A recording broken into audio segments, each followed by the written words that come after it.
noite. O nosso grupo vai falar sobre justiça comunitária como ferramenta de acesso à justiça.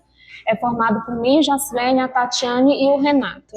Aqui são os tópicos que a gente vai abordar durante a apresentação. Introdução ao acesso à justiça comunitária. A justiça comunitária, o acesso à justiça é um direito humano e constitucional, está previsto no artigo 5º da Constituição Federal, no inciso 35, onde fala que a lei não excluirá da apreciação do Poder Judiciário lesão ou ameaça a direito, tornando o acesso à justiça uma cláusula pétrea. Então, o acesso à justiça comunitária representa uma abordagem essencial e também inovadora na promoção da justiça, indo além dos tribunais tradicionais. Então, ela não depende exclusivamente do sistema jurídico formal. Muitas das vezes é complexo e principalmente distante da realidade da grande parte da população. Então, ela reside na sua capacidade de democratizar o acesso à justiça, principalmente para aquelas populações mais vulneráveis. Muitas das vezes essas comunidades elas enfrentam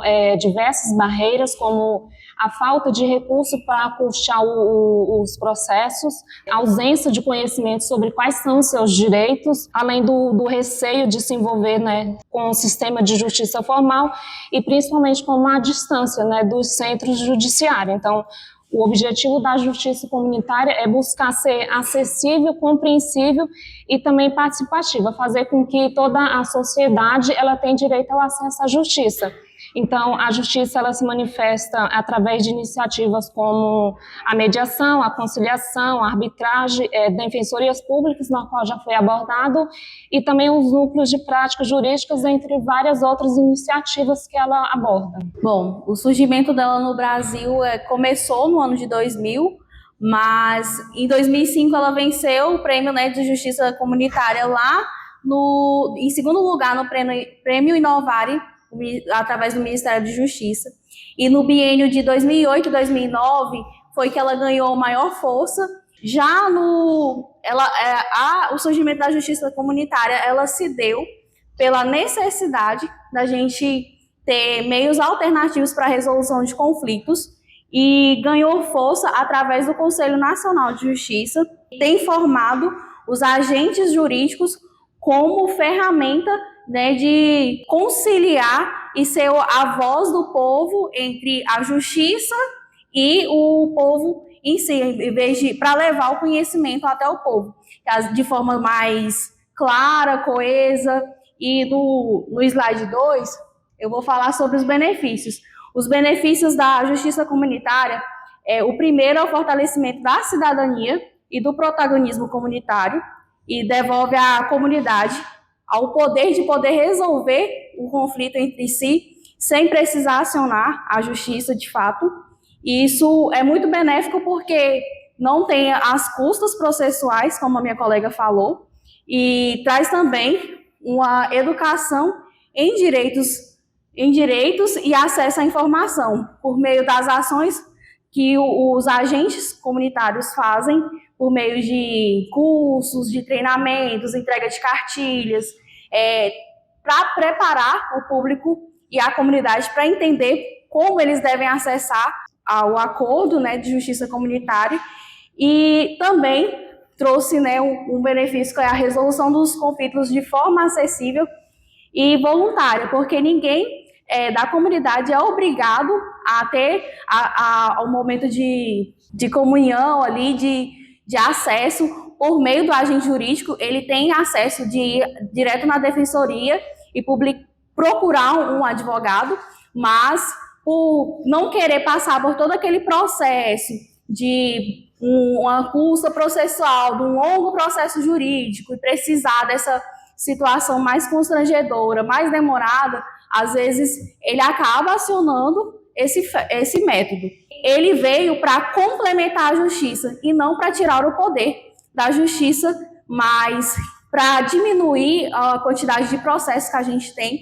A gente sabe que no Brasil é muito difícil, a gente entra com um processo agora e não sabe quando vai ser resolvido, e às vezes são pequenas causas que precisam ser resolvidas às vezes com uma conversa, um acordo, que é isso que o projeto oferece, então a gente acaba oferecendo a complementariedade à justiça em vez de ter que entrar com o processo. Eu vou falar dos instrumentos legais que sustentam a justiça comunitária. Em primeiro lugar, nós temos o Código de Processo Civil, que é a Lei 13.105 de 2015, dos artigos 165 ao 175. O CPC de 2015, ele internaliza de maneira muito clara a justiça comunitária e os métodos de autocomposição. O que é autocomposição? É quando os próprios entes eles resolvem o conflito sem necessariamente entrar na justiça. Então, é uma maneira de desjudicialização. O artigo 165, ele criou os Centros Judiciários de Solução de Conflitos e Cidadanias, que são os centros responsáveis por onde ocorrem as conciliações e mediações. E do 166 ao 175, eles falam acerca de como funcionam esses centros, dos princípios, como a imparcialidade do mediador, confidencialidade e o consenso. Também tem a resolução 125, número 125 de 2010, do Conselho Nacional de Justiça, e ela é possivelmente o pilar mais robusto da justiça comunitária do Brasil, porque ela não apenas legitimou, mas ela instrumentalizou os métodos de resolução de conflitos, como a mediação e a conciliação, como parte da política pública do judiciário. Então essa resolução, número 125, ela meio que obriga o sistema judiciário a investir nesses métodos de resolução. Aqui falando mais um pouco sobre os centros judiciários, eles são órgãos que eles estão inseridos dentro das comunidades, facilitando e acelerando a necessidade da comunidade, porque elas necessitam de uma justiça mais célere, uma justiça mais breve, e esses centros eles têm essa função. E nós temos o artigo 5º da Constituição Federal, que é o fundamento maior, que dá acesso à justiça. E não dá para pensar em acesso à justiça hoje como sendo só um meio de acessar o sistema judiciário por um meio legal. A justiça comunitária ela não é um apêndice, mas ela é extremamente necessária para a completude de justiça na sociedade de hoje. A realidade no Tocantins. Aqui nós temos um centro judiciário de solução de conflitos itinerante. No programa Justiça Mais Próxima, o TJTO, ele leva esses serviços de mediação e conciliação para as áreas mais abastadas do estado do Tocantins, onde o judiciário é mais limitado. Esse serviço ele visa atender os municípios, principalmente que não têm sede de comarca, e buscam, claro, o acesso à justiça a essas pessoas.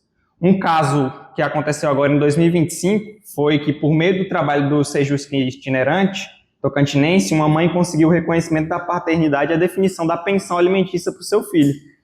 E essa iniciativa permitiu que ela não saísse de onde ela morava, que era Conceição do Tocantins, e se deslocasse até Arraias, onde tinha a comarca, e assim ela conseguiu resolver de maneira célere, sem gastar tempo, entrando com ação e levando aquele tempo todo para cumprir. Então, foi um caso agora recente. É isso.